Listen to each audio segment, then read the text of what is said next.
unsay may tabo, pumukaon na ang mga astronauts dito. Could they even swallow in weightless flight? Or could they even digest ang ilang mga lipang taon? Those are some of the questions na na-raise during that time.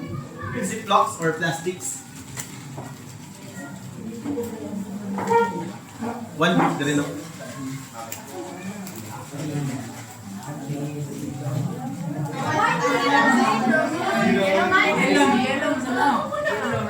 Yung naman yellow.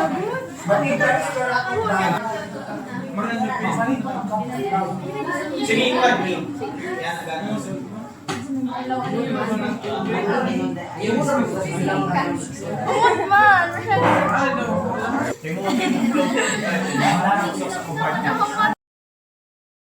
Para sa mga dagdag na video tulad nito, i-like at i-follow kami sa Spacetime Events and Exhibits.